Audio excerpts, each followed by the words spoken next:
అది నవరాత్రుల సమయంలో మాత్రమే తెరుచుకునే ఒక మిస్టీరియస్ ఆలయం. అదే ఒరిస్సాలోని దండుమారెమ్మ లేదా దండుమ ఆలయం. భక్తుల విశ్వాసానికి నిలువెత్తు నిదర్శనం ఈ దండుమారెమ్మ ఆలయం. శక్తి స్వరూపిణి అయిన ఈ అమ్మవారి ఆలయ చరిత్ర, రహస్యాలు, వైభవం గురించి ఇప్పుడు తెలుసుకుందాం.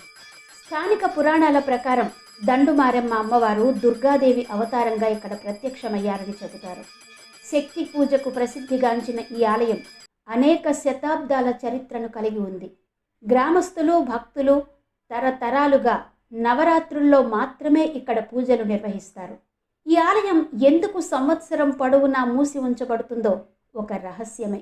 ఈ ఆలయంలో ఇదొక్కటే కాదు, ఇంకా మరెన్నో రహస్యాలున్నాయి. వాటి గురించి వీడియోలో తెలుసుకుందాం.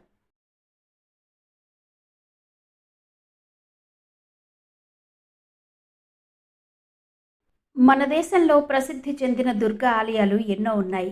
అందులో కొన్ని ఏడాది పొడుగునా తెరవబడి భక్తుల ఆరాధనలు అందుకునేవి కొన్నైతే, కొన్ని ప్రత్యేకమైన రోజుల్లో మాత్రమే తెరవబడి పూజలు జరిపే ఆలయాలు కూడా ఉన్నాయి. అలాంటి ఓ ప్రత్యేకమైన దుర్గమ్మ ఆలయమే ఒరిస్సాలోని దండుమారెమ్మ ఆలయం. నిజానికి ఈ దండుమ లేదా దండుమారెమ్మ ఆలయం చాలామందికి తెలియని రహస్య ఆలయమనే చెప్పాలి. ఆ రహస్య ప్రత్యేక దుర్గా ఆలయం దండుమారెమ్మ ఆలయం గురించి ఇప్పుడు తెలుసుకుందాం. ఒడిశాలోని గజపతి జిల్లాలోని పర్లాఖేముండి లేదా పర్లాకిమిడి గ్రామం దోలబంధ వీధిలో ఉంది దండుమారెమ్మ ఆలయం. ఇది అత్యంత పురాతనమైన ఆలయం. నవరాత్రి సమయంలో దండుమ ఆశీర్వాదం పొందడానికి ఒడిషా మాత్రమే కాకుండా పొరుగు రాష్ట్రమైన ఆంధ్రప్రదేశ్ నుంచి కూడా భక్తులు, పర్యాటకులు పెద్ద సంఖ్యలో ఈ ఆలయాన్ని సందర్శిస్తారు. ఆసక్తికరమైన విషయం ఏంటంటే, సంవత్సరం పొడుగునా ఈ ఆలయం మూసివేయబడి ఉంటుంది. కేవలం శరన్నవరాత్రులుగా చెప్పబడే దసరా నవరాత్రుల్లో మాత్రమే 9 రోజులు ఈ ఆలయాన్ని తెరుస్తారు. ఒడిశా సంప్రదాయం ప్రకారం వారి అశ్వనీ మాసంలో ఈ నవరాత్రుల్లో మాత్రమే ఈ ఆలయంలో పూజాధికాలు జరుగుతాయి. ఆలయం తెరిచినప్పుడు ఆలయంలో ఉన్న పెద్ద పుట్టను కూడా అమ్మవారిగా భావించి పూజలు చేస్తారు. ఈ 9 రోజులు ఆలయంలో హోమం చేస్తారు. పర్లాకిమిడి ఒడిశాలోని పురాతన మున్సిపాలిటీలలో ఒకటి.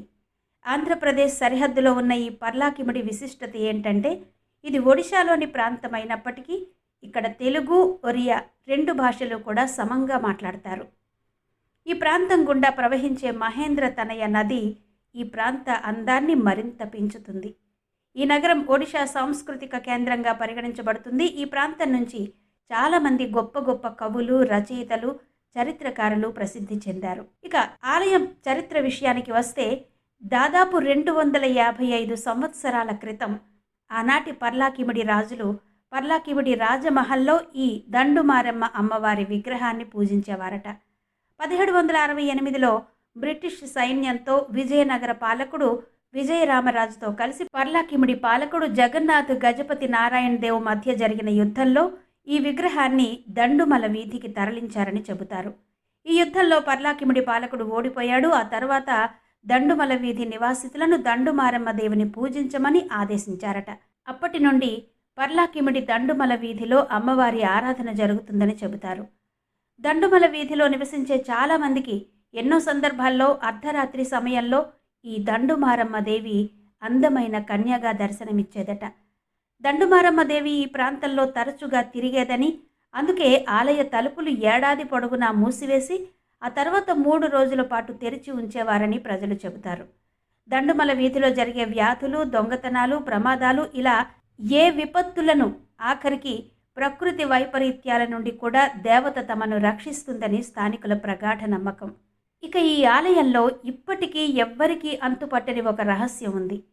నవరాత్రులు పూర్తయిన తర్వాత దశమి రోజు పూజలు చేసి ఆలయం తలుపులు మూసివేసే ముందు మారెమ్మకు అమ్మవారి ఘటంలో అంటే కుండలో ఒక కొబ్బరికాయను సమర్పించి తలుపులు మూసేస్తారు. విచిత్రంగా మరుసటి సంవత్సరం తలుపు తెరిచే వరకు ఈ కొబ్బరికాయ కుళ్ళిపోకుండా, పాడవకుండా, ఎలా అయితే అమ్మవారికి సమర్పించినప్పుడు పెట్టారో అలాగే చెక్కు చెదరకుండా ఉంటుంది. ఈ కొబ్బరికాయను ఆ తర్వాతి సంవత్సరం నవరాత్రి సమయంలో ఆలయాన్ని సందర్శించే భక్తులకు ప్రసాదంగా ఇస్తారు. దండుమ లేదా దండుమారెమ్మ తల్లి భక్తితో వేడుకున్న వారిని రక్షించి శ్రేయస్సునిస్తుందని, కోరిన ధర్మబద్ధమైన కోరికలను తప్పక నెరవేరుస్తుందని స్థానికులు గాఢంగా నమ్ముతారు.